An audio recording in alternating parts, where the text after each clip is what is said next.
não quebrar, nós vamos cantar a ti. Pode impedir o eterno. Nosso Deus é o leão, leão de Judá, rugindo com poder, é o que luta por nós, todo joelho dobrará. Nosso Deus é o Cordeiro que ressuscitou dos nossos pecados, seu sangue nos salvou. Os joelhos dobrarão ao Cordeiro e o leão, todo joelho dobrará.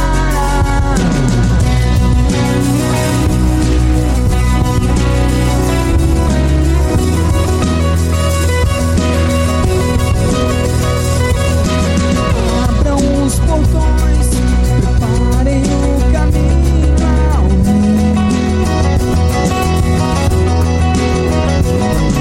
o Deus que vem salvar, aqui está pra libertar. Quem pode impedir o eterno? Nosso Deus é o leão, leão de Judá, rugindo com poder, é o que luta por nós, todo joelho dobrará. Nosso Deus é o Cordeiro que ressuscitou dos nossos pecados, seu sangue nos salvou. Os joelhos dobrarão ao Cordeiro e o leão, todo joelho dobrará.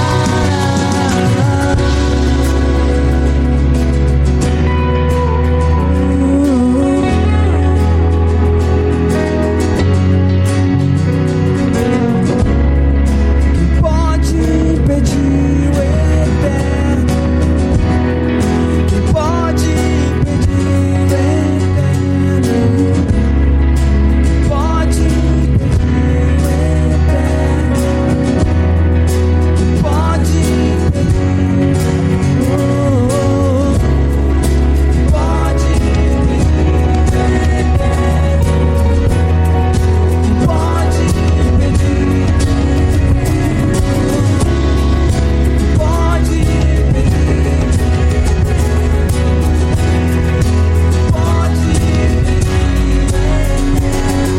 pode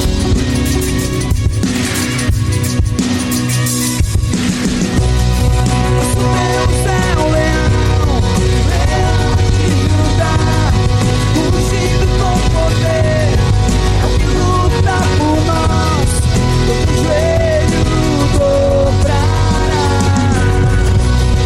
Nosso Deus é o Cordeiro que ressuscitou dos nossos pecados, seu sangue nos salvou. Os joelhos dobrarão ao Cordeiro e o leão, todo joelho dobrará.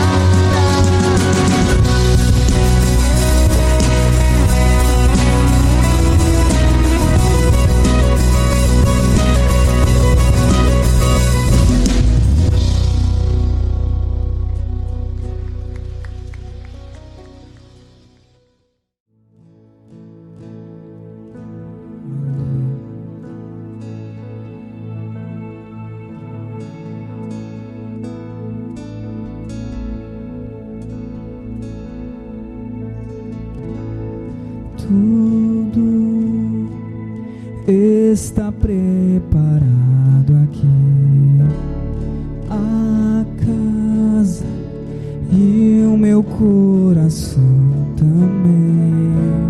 Tu és o único motivo que me fez chegar.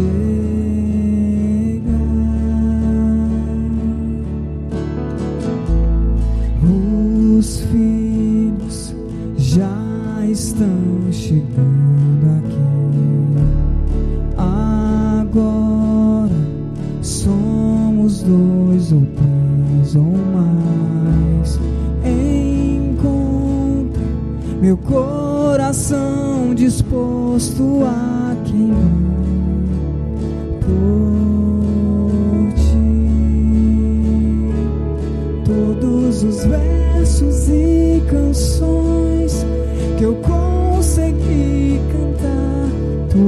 todas as vezes quebrantado, só quero te falar que teu é o reino e a glória pra sempre. Teu é o domínio e o poder. Amém, amém. Teu é o reino e a glória pra sempre. Teu é o domínio e o poder. Amém, amém.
Nós cantamos.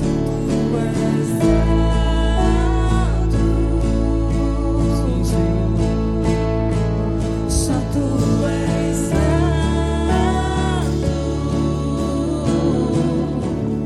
não há outro como tu, não há outro como tu, não há outro como tu, não há outro como Jesus. Sim, Senhor, levantamos um clamor, levantamos as nossas vozes, Senhor. Dizemos que só Tu és santo, só Tu és santo. O Senhor está no controle, o Senhor está no controle de tudo.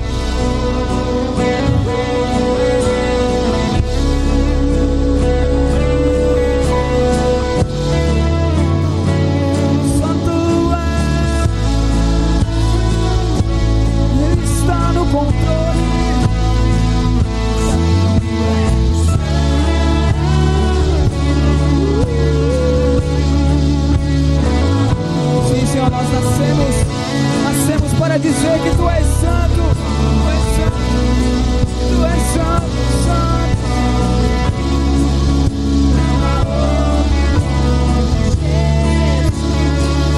Só Tu és santo. Só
Tu és único, Senhor. Aleluia, levantamos nosso clamor, levantamos as nossas mãos,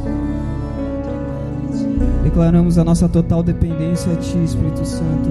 O Senhor nunca fugiu do controle, mas o Senhor está em nós, e o Senhor está operando nesses dias. O Senhor está forjando o caráter de muitos, Pai. E eu me coloco na Tua presença, Espírito Santo, para dizer: fala conosco, fala comigo, Senhor. Como um cristão, Senhor, eu me coloco diante de Ti, Senhor, e me submeto, Senhor, à Tua autoridade, me submeto, Senhor, à Tua ordem, aquilo que o Senhor está dizendo nesses dias, Pai. Não importa, Pai, se são dias maus, ou quando vierem, Pai, os bons dias, Senhor. Nós nos colocamos diante de Ti na Tua presença e declaramos que só Tu és Deus, só Tu és santo, e o Senhor não foge do controle, não foge, Senhor. O Senhor está no controle. O Senhor é um Deus fiel, um Deus que sabe de todas as coisas, Espírito Santo.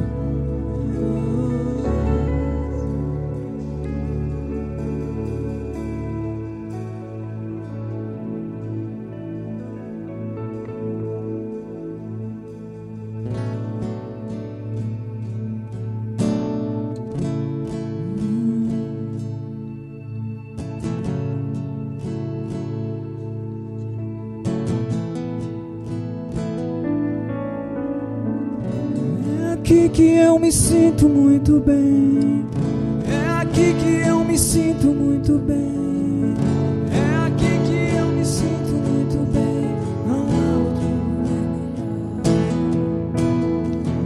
É aqui que eu me sinto muito bem, é aqui que eu me sinto muito bem, é aqui que eu me sinto muito bem, não há outro lugar melhor. Eu me sinto muito bem, é aqui que eu me sinto muito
sinto muito bem quando estou contigo.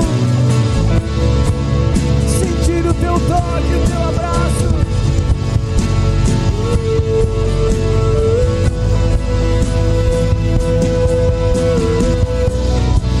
Aleluia.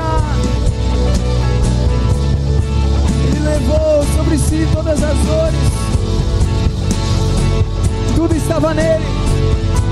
Todos os nossos pecados estavam nele.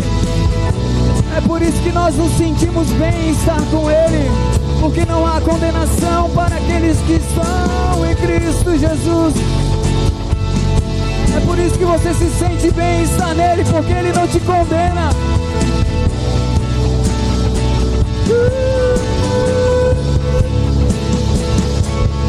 Quando você não quer sair da presença dele, do colo dele, é porque ele não te condena.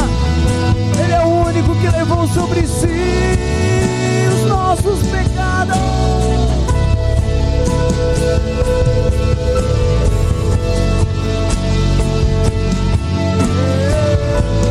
O Salvador está aqui. O propósito dele continua.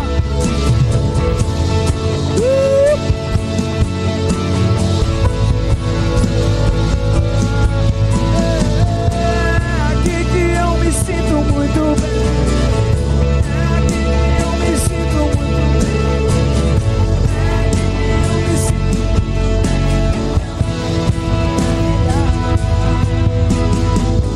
É aqui que eu me sinto muito bem. É aqui que eu me sinto muito bem.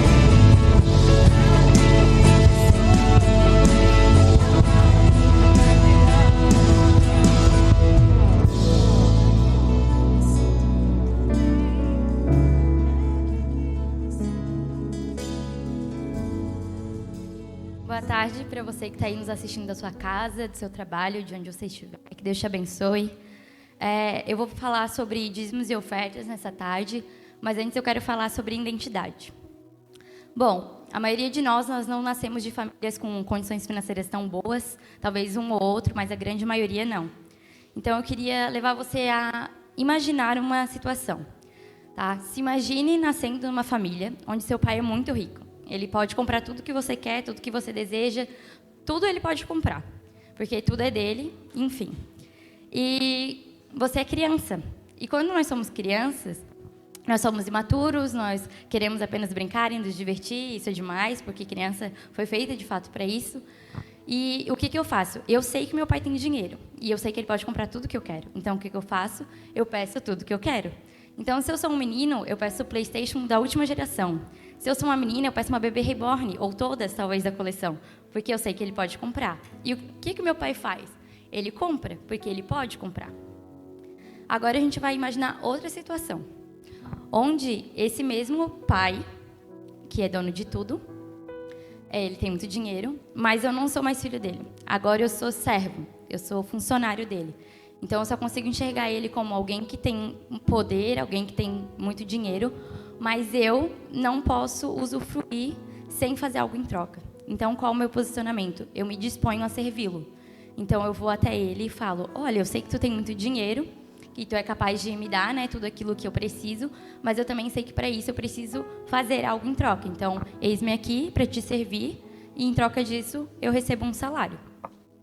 Aí, agora, a gente vai ter uma terceira hipótese, que é, eu não trabalho para ele, eu não sou a criança que pede tudo, mas eu volto para o lugar de filho, mas agora não mais como criança. Por quê? Porque a criança ela quer apenas usufruir daquilo que o pai tem. Normal, tudo bem. Mas agora eu não sou mais criança, então não penso mais como criança. Eu cresci, eu amadureci e agora eu tenho responsabilidades. E não apenas responsabilidade. O que acontece quando eu cresço? Eu paro de olhar só para o meu umbigo, só para o meu prazer, só para aquilo que eu preciso. E agora a minha visão ela amplia, eu consigo ver o todo ao meu redor. E aí eu descubro que só eu nasci numa família que tem condições. Eu descubro que só eu nasci com um pai que tem condições de me dar tudo. Mas os demais à minha volta não podem, não têm condições. Talvez tudo aquilo que eles precisem, que é necessário, talvez o pão, nem isso os pais podem comprar. E aí, o que eu faço? Eu ainda continuo podendo receber tudo que eu pedi para o meu pai, porque meu pai tem condições. Só que a questão é, o que eu faço agora, sabendo que outros não têm isso? Sabendo que outros não podem receber aquilo que eu tenho, ou talvez possam. Então, o que eu faço? Eu me posiciono. Mas como que eu vou me posicionar? Quem eu sou? E a questão é, lá em Mateus, no capítulo 3, do versículo 13 ao 17, fala sobre o batismo de Jesus, quando ele é batizado por João Batista. E assim que ele é batizado por João Batista, uma voz do alto vem e diz: esse é meu filho amado, em quem eu tenho me alegrado, em quem eu tenho prazer. Ou seja, quem Jesus foi revelado. Filho. Ok, Jesus era filho e Jesus era maduro. O que Jesus fez? Assim que a identidade dele foi revelada, o próprio Espírito levou ele para o deserto, para que ele fosse tentado por Satanás. E aí a gente tem um X. Ou seja, quando a minha identidade ela é revelada de filho, eu sou levado a um lugar. Este lugar é o deserto. Mas em que fase da minha vida eu estou? Eu estou sendo a criança mimada ou estou sendo o adulto maduro?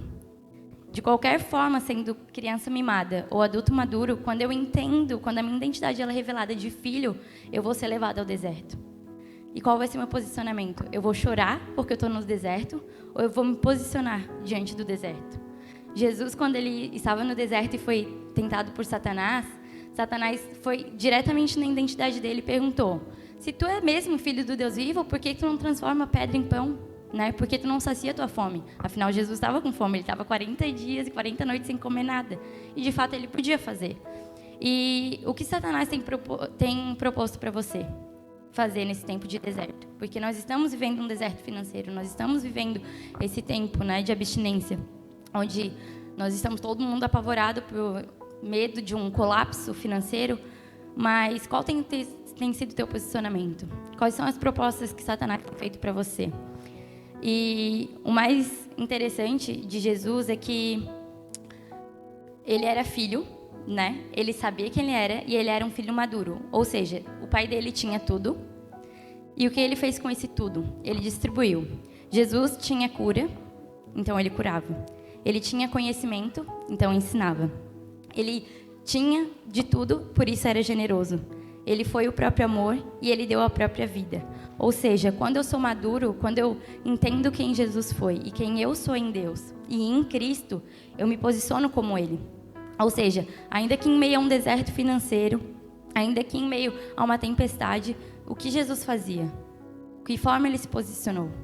Ele se posicionou como filho, ainda que ele tivesse o entendimento de que sim, ele podia fazer aquilo, sim, ele podia transformar pedras em pães para comer, ele não fez. Ainda que ele tivesse poder, ainda que ele tivesse toda a autoridade, porque o pai dele tinha dado isso a ele, ele não fez. E a minha pergunta é, o que Satanás tem te proposto nesse tempo? E uma grande pergunta também que eu tenho me feito é, será que a igreja, de fato, o templo, não é tão importante assim? Porque em Levíticos, muitos capítulos, literalmente muitos, falam sobre detalhamentos do templo, de como Deus queria que ele fosse. Então eu me pergunto, se não fosse para existir, então por que Deus perdeu tempo escrevendo, né? Ou inspirando alguém para escrever? E eu fiz algumas perguntas, que é, qual tem sido o teu posicionamento? Quem é você? Você é o funcionário de Deus? Porque Ele é o Pai Todo-Poderoso, Ele é o Pai dono dos céus, terra, ouro e prata. Quem é você? Você é o filho mais mimado, que só pede? Ou você tem sido o filho maduro, que entende que pode pedir, mas pede para poder distribuir? Quem é você? Você encontrou o Pai que tem a cura, mas só está curando a você? Você encontrou o Pai que tem o pão, mas está comendo sozinho? Quem é você? Que atitude você vai tornar, né, a fazer daqui para frente? Bom, a gente vai te dar a oportunidade de estar se posicionando agora como filho maduro, né? Assim como o povo do Egito conseguiu, né? O povo de Israel, ele conseguiu manter, e não só manter o templo, e não apenas erguer, mas superabundar, mesmo em tempo de crise. Nós vamos te dar essa oportunidade também.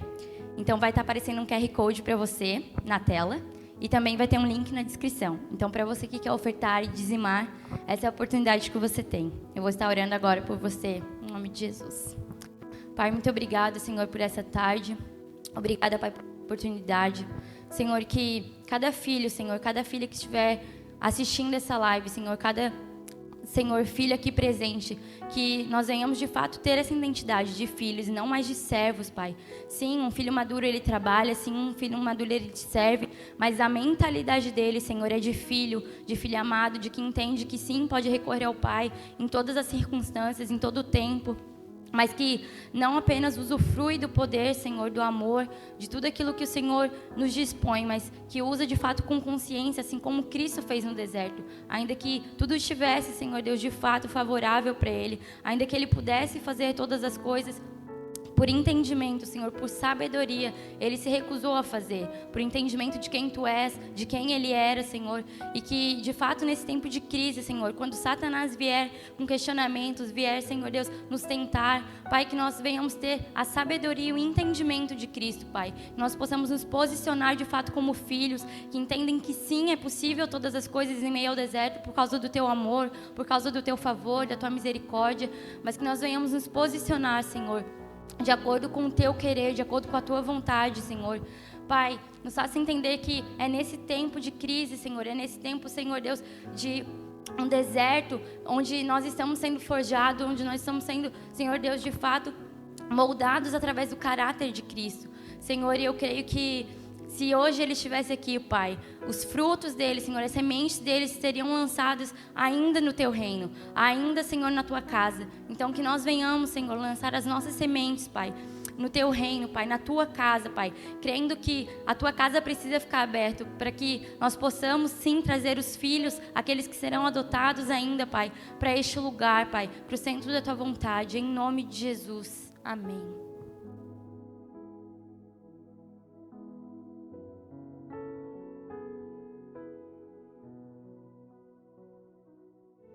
Glória a Deus, boa tarde, ou boa noite, ou dependendo do horário que você estiver ouvindo, bom dia. É um privilégio poder estar aqui com você para compartilhar a palavra de Deus. Eu tenho algo muito importante, muito pontual para compartilhar com você nesses dias.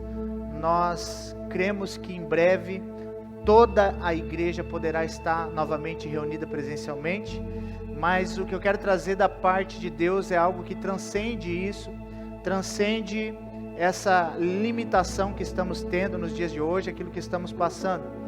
Nós não vamos falar hoje sobre escatologia, até porque se nós fosse falar sobre o final dos tempos, nós íamos precisar, quem sabe, semanas, meses, anos. Eu acredito que no segundo semestre nós vamos entrar com mais profundidade, e é uma das coisas que nós como igreja vamos estar trazendo para a mesa, para aprendermos e para compartilharmos aí nos próximos meses que virão. Mas hoje eu quero entrar um pouquinho nesse contexto e falar com você a respeito do seguinte: por que tantas pessoas evangélicas estão desesperadas?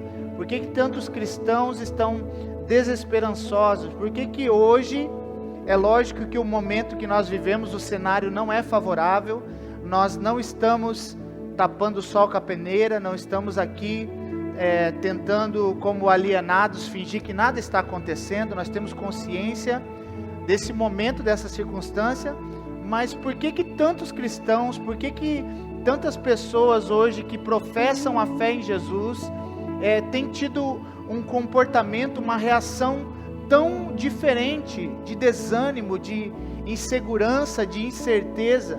E eu queria falar sobre isso hoje. A verdade é que isso é resultado de uma escatologia que foi mal ensinada. Isso é resultado de um ensino que não é correto das Escrituras. Quando nós falamos sobre final dos tempos, sobre escatologia, nós temos pelo menos duas linhas que são mais fortes e que os cristãos conhecem. A primeira linha é uma linha que nós chamamos a escatologia preterista. A escatologia preterista é aquela que diz que todas as coisas já se cumpriram, já está tudo no pretérito, já está tudo no passado. Todas as profecias que tinham para acontecer já aconteceram, e está tudo pago, Jesus já pagou a conta, está tudo certo. E tem uma outra escatologia que, ao contrário da preterista, ela é no outro extremo, ela é a escatologia futurista. A escatologia futurista, ela fala que tudo aquilo que está no Apocalipse ainda está para acontecer.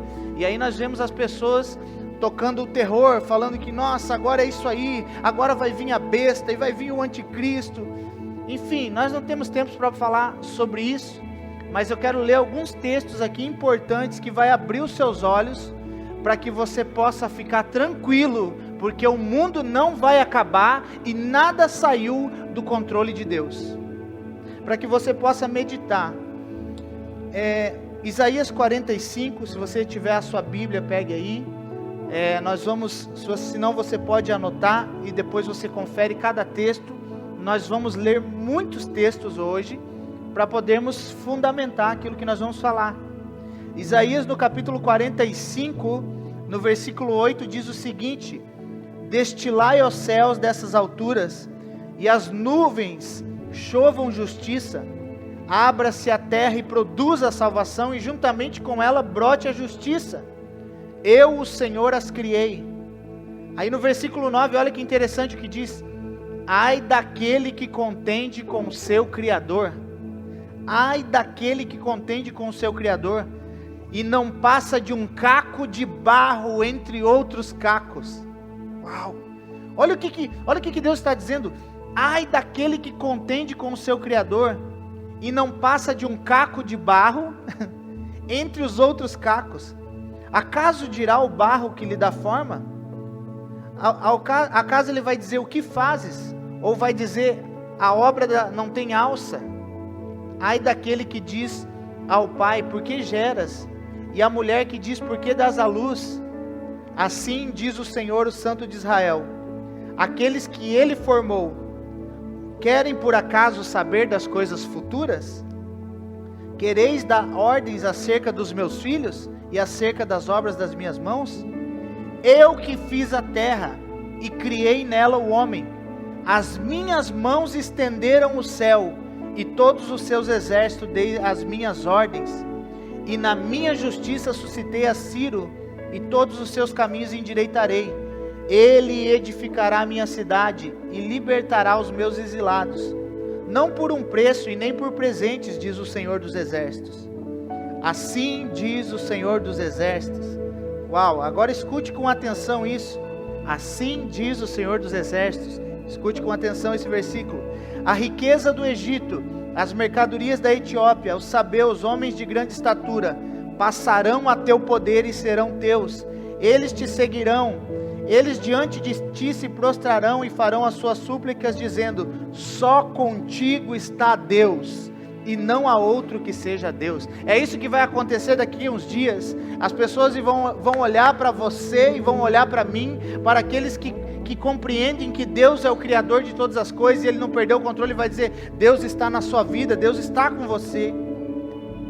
E Ele diz o seguinte: verdadeiramente Tu és Deus misterioso, ó Deus de Israel, ó Salvador. Vão se envergonhar e serão confundidos, todos eles cairão a uma, a ignomínia e aos que fabricam ídolos. Israel, porém, será salvo pelo Senhor com salvação eterna. Não sereis envergonhados e nem confundidos em toda a eternidade. Versículo 18. E aqui eu quero basear um pouco daquilo que nós vamos falar nessa noite. Porque assim diz o Senhor, que criou os céus, e o Deus que formou a terra, que a fez e a estabeleceu, que não a criou para ser um caos, mas para ser habitada. Eu sou o Senhor e não há outro. Olha o que está dizendo nesse versículo. O Deus que formou a terra, que criou os céus, fez e estabeleceu, que não criou para ser um caos, mas para ser habitada. Olha o que esse texto diz através de Isaías, que Deus criou os céus e a terra, e quando Ele criou a terra, Ele não criou a terra para ser um caos, Ele criou a terra para um propósito, que não é ser caos, e nós vamos talvez, se der tempo, falar desse propósito. Mas se Deus não criou a terra para ser um caos, por que nós estamos vivendo esse tempo?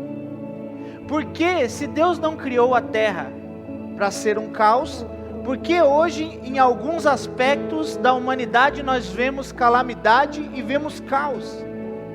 Eu queria falar sobre isso com você. Gênesis no capítulo 3, no versículo 17, fala por que na terra existe caos. A terra que Deus não criou para ser um caos. Gênesis 3, 17. E a Adão disse: visto que atendeu a voz da mulher e comesse da árvore que eu ordenara que não comesses, maldita é a terra por tua causa. Em fadigas obterás dela o sustento durante os dias da tua vida. Ela produzirá também cardos e abrolhos, e tu comerás a erva do campo. No suor do teu rosto comerás o teu pão, até que tornes a terra, pois dela fosse formado, porque tu és pó, e ao pó tornarás. Eu quero destacar no versículo 18 duas coisas que ele falou que ia brotar da terra: cardos e abrolhos. Cardos significa ervas venenosas, e abrolhos, plantas espinhosas. Então o que acontece? O que Deus estava dizendo para Adão? Ele estava dizendo: Adão, por causa dessa tua decisão de desobediência, a terra agora é maldita e você vai viver no meio de sofrimentos. O que Deus estava dizendo para Adão é que a partir daquele momento, por causa do pecado original, ele estaria agora debaixo de abrolhos e de cardos, ou seja, de ervas venenosas, de plantas espinhosas. Isso fala de viver no meio de angústias, de situações difíceis. Era isso que ele estava falando. E no livro de Romanos, quando o apóstolo Paulo escreve no capítulo 8, no versículo 20, ele confirma isso. E ele diz: pois a criação está sujeita à vaidade, não voluntariamente, mas por causa daquele que a sujeitou. Quem que a sujeitou? Adão. Então, a criação está sujeita à vaidade, não voluntariamente, mas por causa daquele que a sujeitou, na esperança de que a própria criação seja redimida do cativeiro da corrupção, para a liberdade da glória dos filhos de Deus. Porque sabemos que toda a criação a um só tempo geme e suporta angústias até agora. Então, o apóstolo Paulo, quando ele escreveu isso, ele nem passava pela cabeça dele, ele nem imaginava, porque ele está num período muito atrás, que haveria aquecimento global, que haveria tantas circunstâncias, mas uma coisa ele entendia: Adão já havia sujeitado a terra a isso, e por causa disso a terra estava gemendo, a criação está gemendo. Agora, existe uma condição e existe um estado. Existe uma condição e existe um estado. Qual que é o estado? A terra está gemendo, mas qual é a nossa condição? Ele disse aqui que a terra está na esperança que a própria criação seja redimida do cativeiro para a liberdade da glória dos filhos de Deus. Então, qual que é o estado? A situação, a circunstância?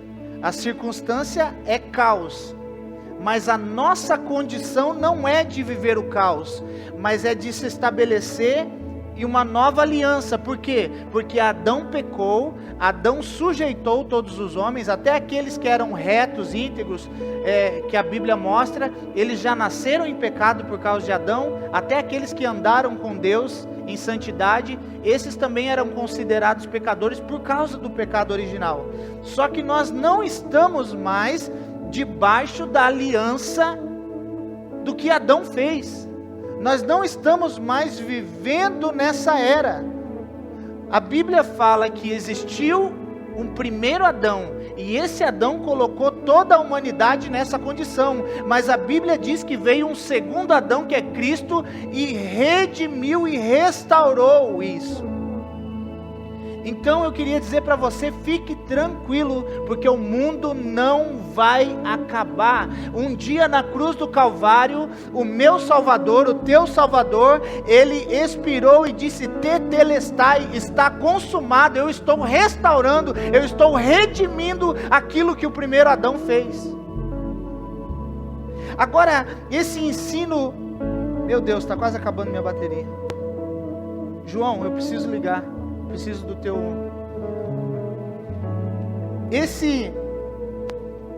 Essa questão, queridos, nós precisamos ler em Romanos, no capítulo de número 5, versículo 12, que diz o seguinte: Porque assim como por um só homem entrou o pecado no mundo, e pelo pecado a morte, ou seja, a angústia, as dificuldades e por fim a morte, assim também a morte passou a todos os homens. Versículo 12 diz assim, 13, porque até o regime da lei não havia pecado no mundo, mas o pecado não é levado em conta enquanto não há lei. Entretanto reinou a morte desde Adão até Moisés, mesmo sobre aqueles que não pecaram à semelhança da transgressão de Adão, o qual prefigurava aquele que havia de vir. Todavia, não é assim o dom gratuito como a ofensa, porque se pela ofensa de um morreram muitos, muito mais a graça de Deus e o dom pela graça de um só homem, Jesus Cristo, foram abundantes sobre muito. O dom, entretanto, não é como um caso de quem somente pecou, porque o julgamento derivou de uma só ofensa para condenação, mas a graça transcorre de muitas ofensas para a justificação. Se pela ofensa e por meio de um só reinou a morte, muito mais aos que receberam a abundância da graça e o dom da justiça, reinarão em vida por meio de um só, a saber, Jesus Cristo. Pois assim como por uma só ofensa veio o juízo sobre todos os homens, pela condenação,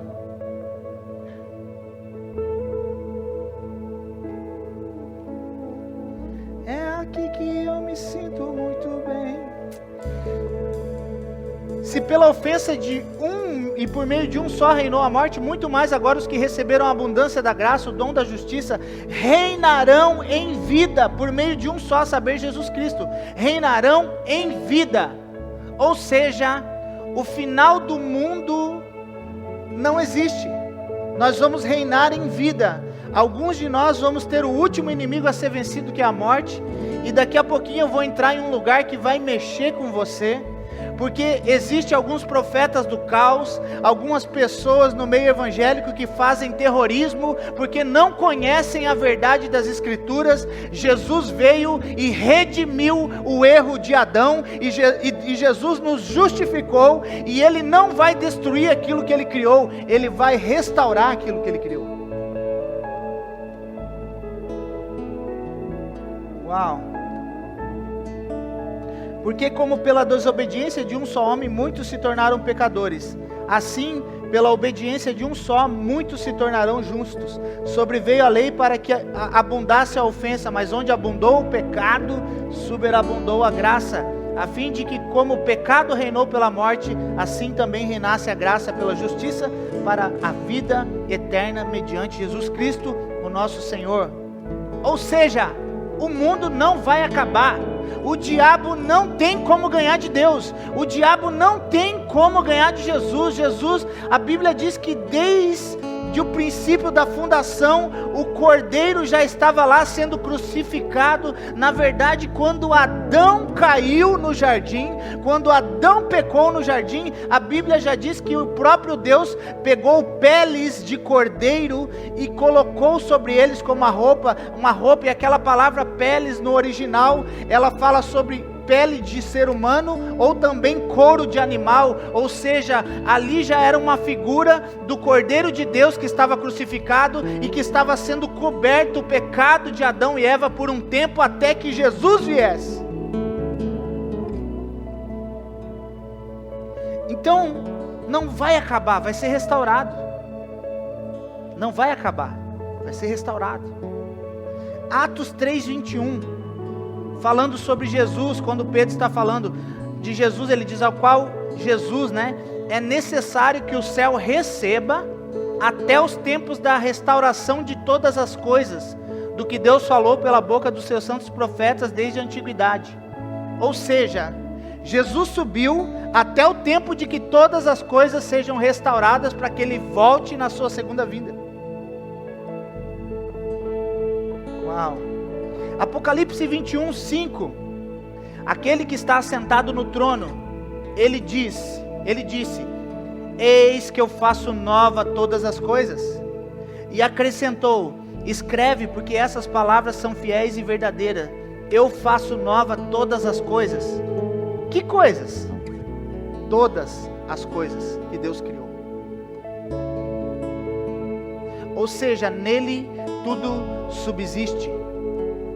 A vida está em Cristo. Até o diabo, até os demônios, até a maldade precisa de Cristo. A vida está nele. Fora dele não há vida. O meu professor de teologia, ele citava muito uma frase de um teólogo que diz o seguinte: não há 1 centímetro de todo o planeta Terra que não grite dizendo: Jesus Cristo é o meu Senhor. Então muitos de nós estamos atemorizados por causa da China, por causa da economia. Eu quero dizer uma coisa: Deus não perdeu o controle.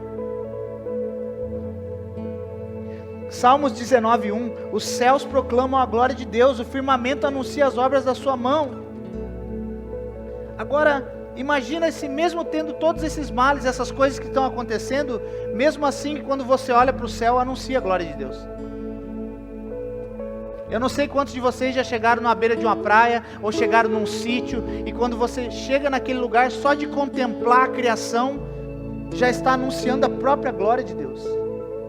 Você se acalma, você fica tranquilo, porque você está diante daquilo que Deus criou. Romanos 8,18, porque para mim eu tenho por certo, que os sofrimentos do tempo presente não podem ser comparados com a glória de ser revelada em nós. Olha o que Paulo está dizendo. Ele está dizendo, os sofrimentos do tempo presente não se compara com a glória que vai ser revelada. Ele não está dizendo que no futuro ia piorar. Ele está dizendo, agora nós estamos passando por algumas circunstâncias, mas o nosso futuro é de glória. Por quê? Porque o nosso futuro já está determinado. Na cruz do Calvário foi consumado. Isaías 65, do 17 e o 18. Pois eu crio novos céus e nova terra. Não haverá lembrança das coisas passadas, jamais haverá memória delas. Mas vós folgareis e exultareis perpetuamente no que eu crio, porque eis que eu crio para Jerusalém alegria e para o meu povo regozijo. Você pode ficar tranquilo, Deus não vai destruir, Ele vai fazer tudo novo. Novos céus e nova terra. Essa é a palavra. Em Apocalipse 21, versículo 1, no 22, 2 e 14, eu vou ler mais alguns versículos.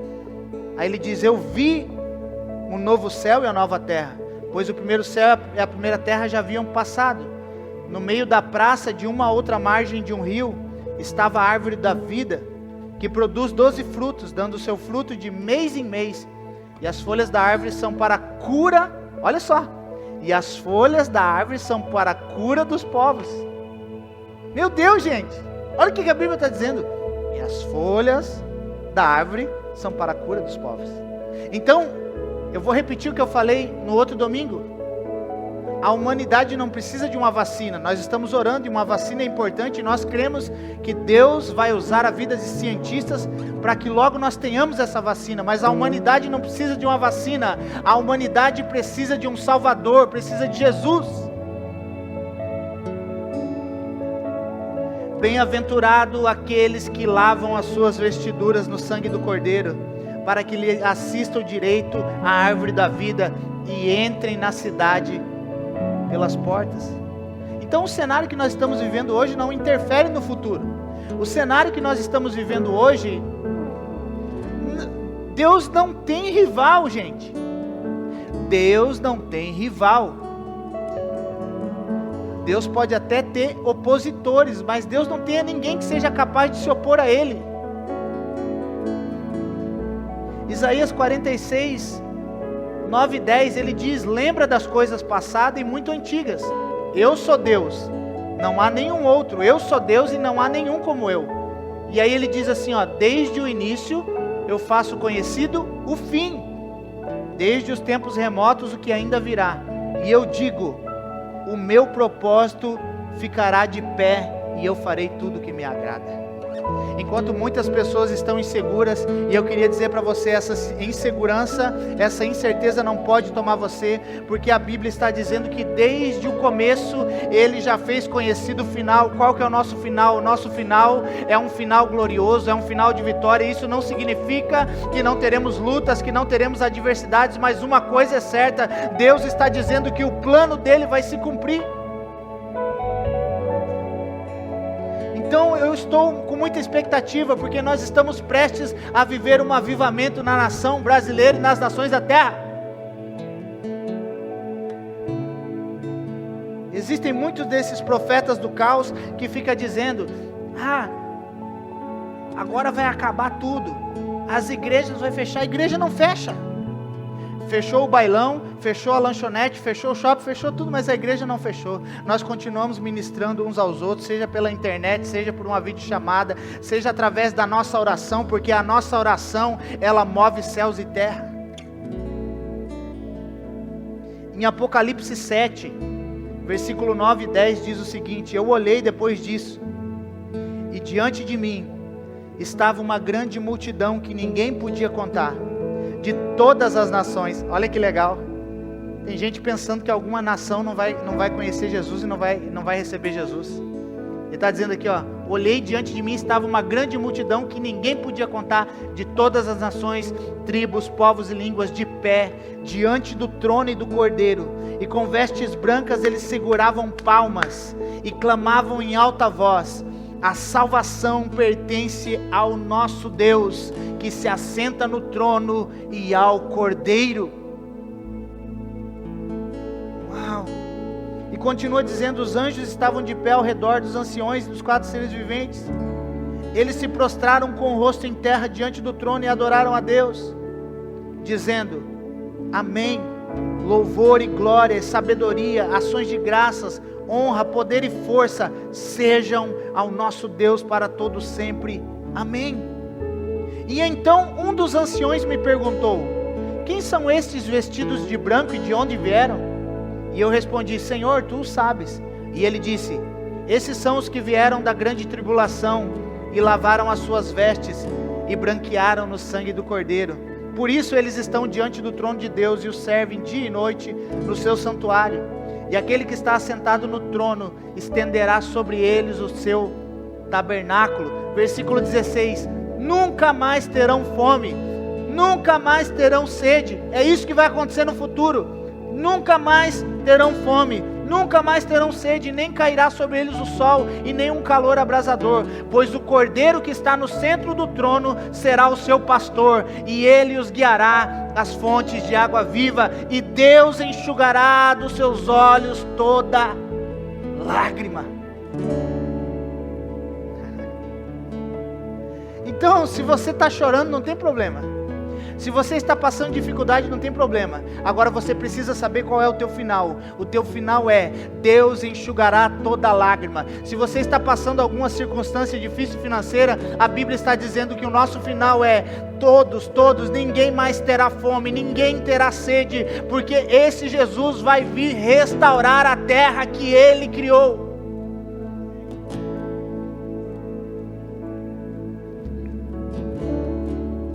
Eu quero fazer algo aqui para encerrar,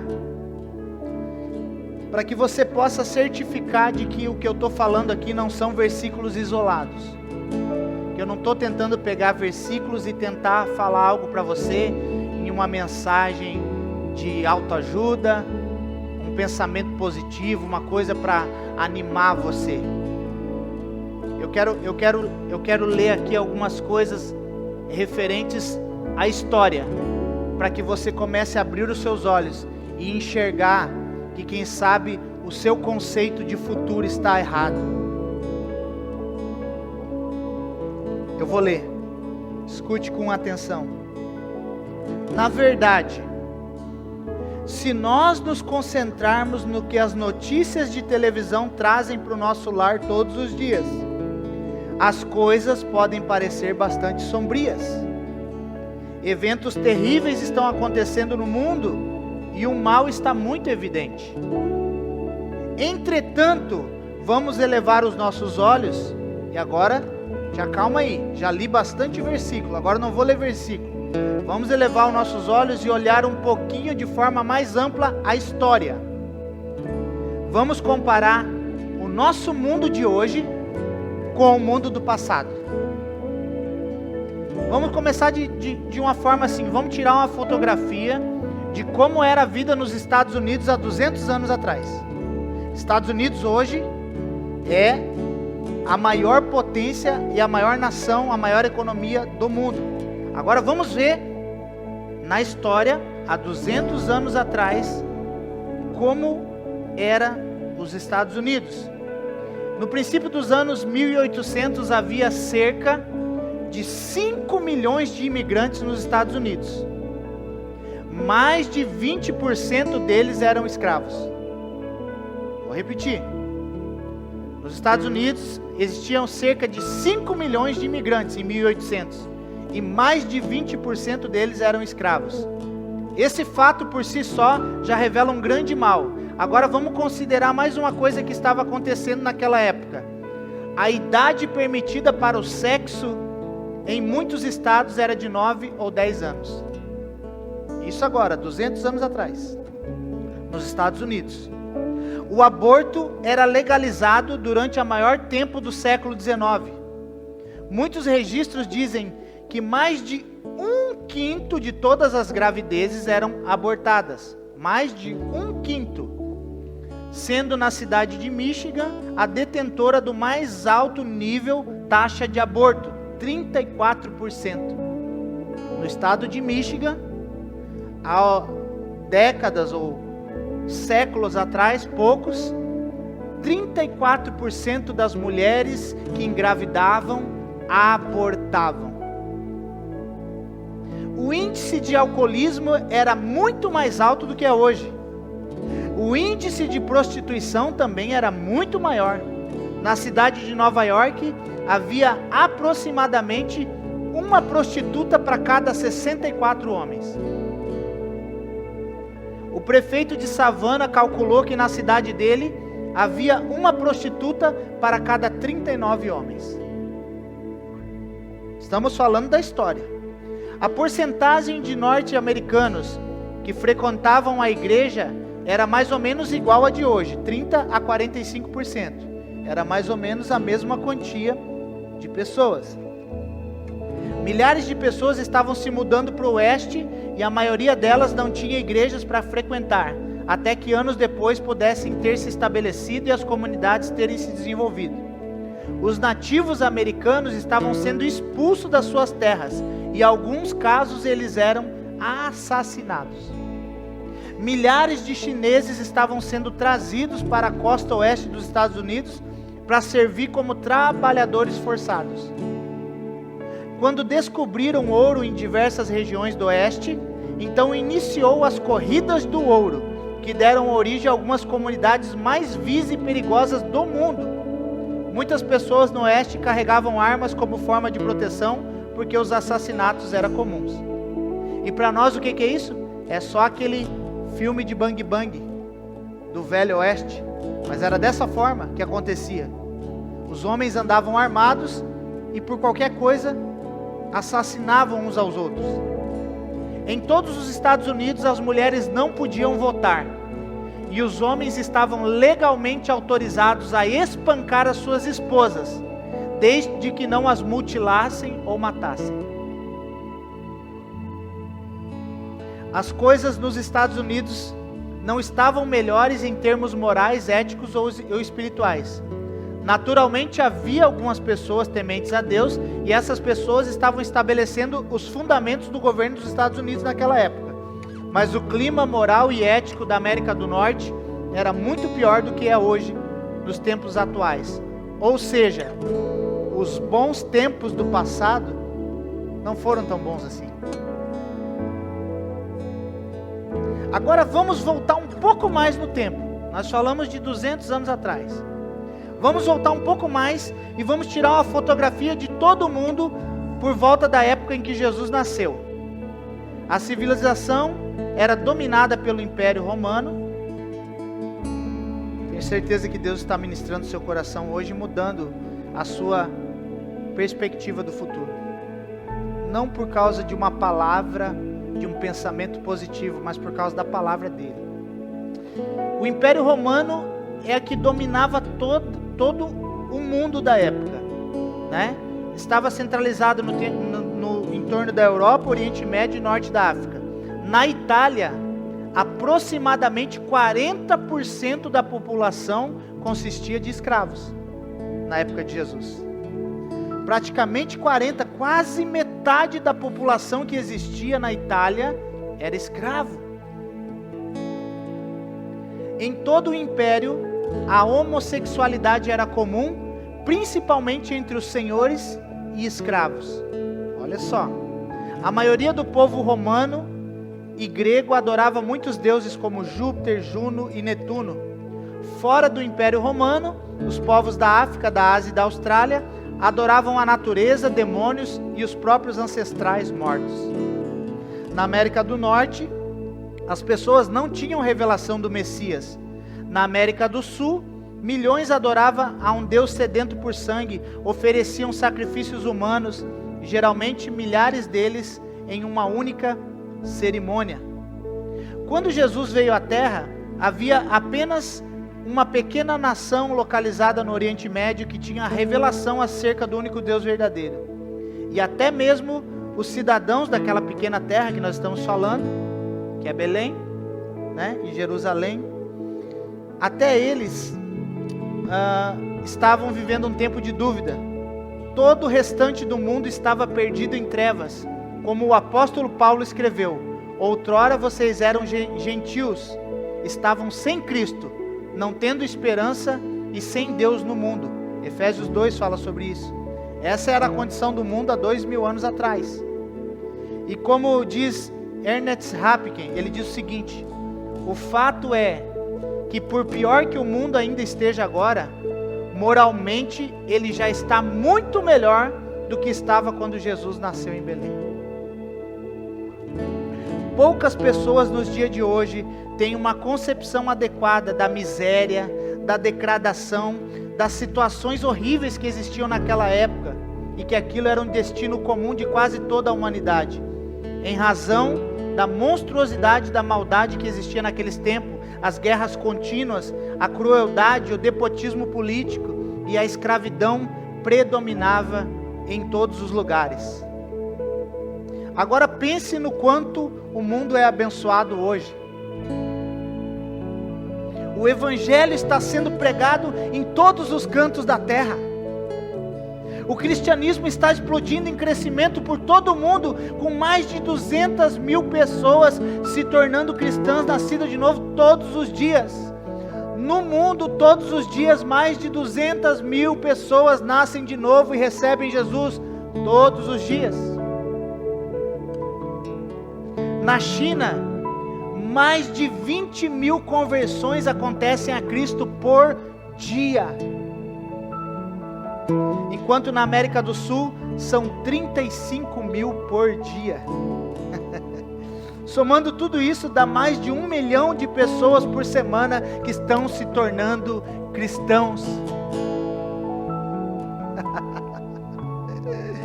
Eu estou muito feliz com isso. A pequena semente que entrou naquela pequena nação de Israel cresceu para permear a terra, com mais de 2 bilhões de pessoas afirmando ser cristãs hoje. O cristianismo é o bloco mais influente da humanidade. As coisas estão melhorando? Sim, as coisas estão melhorando. Uau! Naturalmente existem muitas coisas trágicas que ainda acontecem e temos um longo caminho a percorrer. Mas antes que possamos dizer que tudo está maravilhoso, nós vamos ter que percorrer esse caminho. Mas as coisas estão muito melhores do que eram há 2000 anos atrás. Para os cristãos que estiveram submersos nessa visão de um mundo pessimista, essa visão otimista que eu estou falando aqui é difícil de se aceitar. Porque você pensa, não, a besta vai vir e o anticristo, e vai oprimir, e vai colocar a marca, e vai matar todo mundo. Quem já morreu não tem como matar, né? Não tem como matar quem já está morto. Na verdade, muitos pregadores cristãos que se reúnem regularmente, eles fazem esforços e motivam as pessoas a terem uma ação enfatizando condições difíceis do mundo que nos cerca. E é um fato que nós precisamos ser vigilantes. Nós temos muito trabalho à nossa frente, mas não devemos perder de vista o fato de que estamos ganhando terreno. Jesus Cristo é o Senhor e o reino de Deus está avançando. Então, enquanto há preocupação com a economia, enquanto há preocupação com o vírus, eu quero dizer, o propósito de Deus continua sendo estabelecido, pessoas estão sendo alcançadas, muitas pessoas estão sendo curadas no seu leito de morte, estão conhecendo Jesus, Jesus está sendo pregado nas nações, e Ele vai restaurar todas as coisas. Aleluia! É nesse espírito que nós vamos participar da ceia hoje. É com esse entendimento de que a situação atual não significa que Deus tenha perdido o controle de alguma coisa. E eu quero dizer uma coisa para você: creia, dias de glória virão para a sua vida. Teremos muitos desafios, teremos um preço a ser pago, mas eu quero dizer uma coisa: aquilo que nós não poderíamos pagar, Ele já pagou, e as bodas do Cordeiro, e a restauração da terra e das nações, já está garantida na sua palavra. Aleluia! Eu queria que aí, na sua casa, onde você está agora, quem sabe no seu trabalho, se você preparou o seu suco e o pão, que você pudesse pegar agora, na sua mão, o suco que representa o sangue desse Jesus, um Jesus que não é derrotado, um Jesus que não nos desamparou e que não está nos deixando desamparado nesse momento. Eu quero que você pegue agora com essa convicção os elementos, para que nós possamos participar da ceia, reconhecendo quem Ele foi, o que Ele fez, o que Ele é e o que Ele fará. O seu futuro não é um futuro trágico. O seu futuro é um futuro abençoado para a glória de Deus. Aleluia.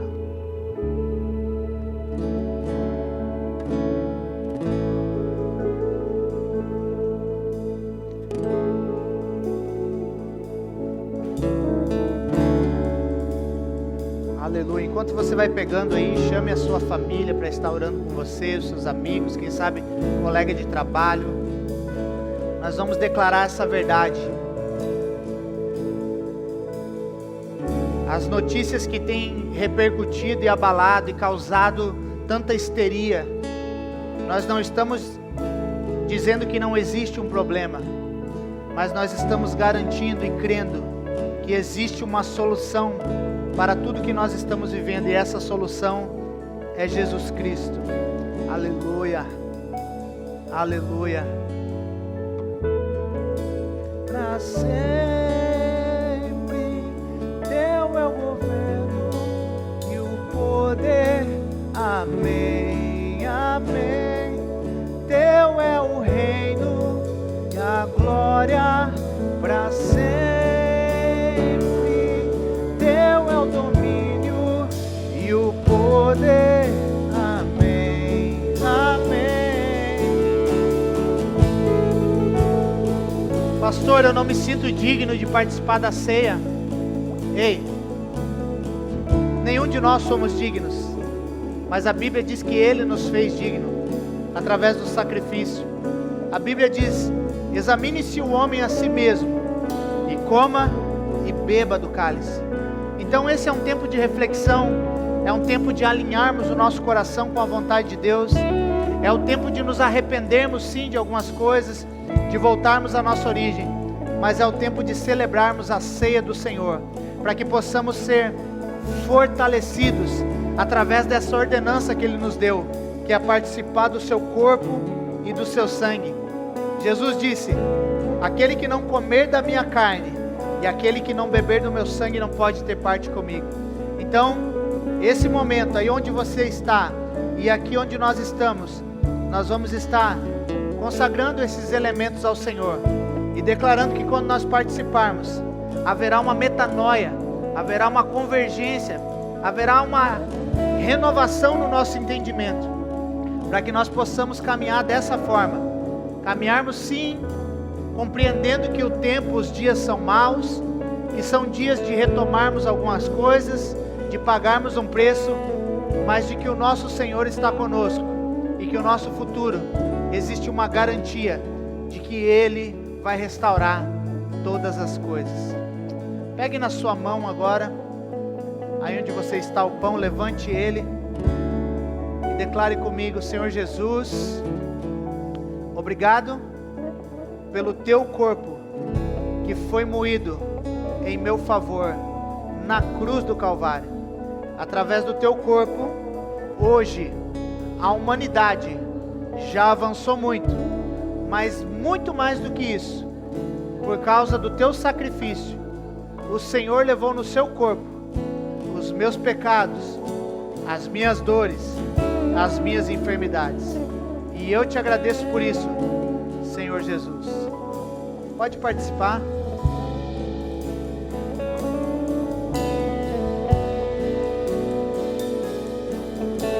Pode participar.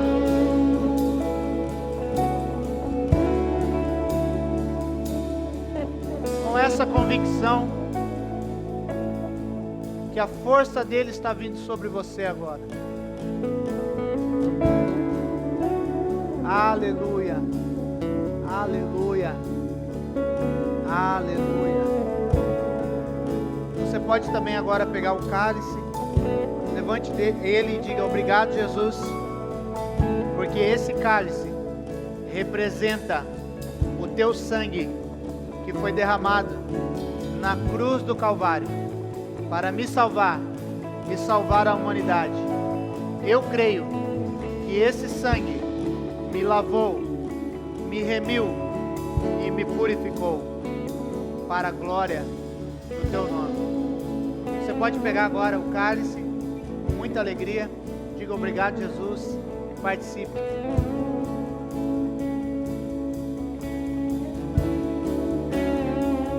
Adore o Senhor por um instante onde você está. Sim, Jesus, só Tu és santo. Oh, Jesus, nós Te adoramos, rendemos o nosso coração a Ti, declaramos as verdades da Tua palavra sendo estabelecido no nosso coração, na nossa mente, no nosso espírito. E o Senhor vai trazer ordem em meio ao caos. Nós cremos no avivamento que vai vir na nação brasileira. Eu oro agora pela vida dos meus irmãos. Eu peço, Senhor, agora, visita cada um deles, toca. Senhor, traz resposta, traz alegria, traz fé. Meu Deus, remove agora toda falta de fé. Remove agora toda depressão, todo cansaço, toda fadiga.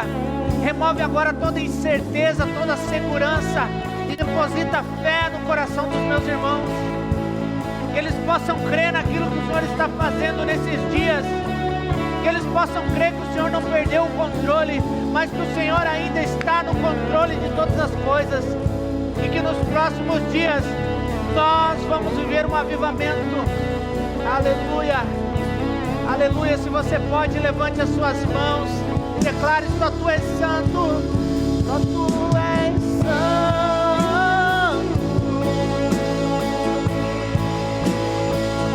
só Tu és santo, não há outro como Tu, não há outro como Tu, não há outro como Tu, não há outro. Só Tu és santo.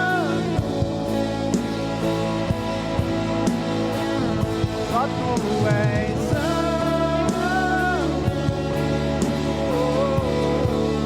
Não há outro como tu.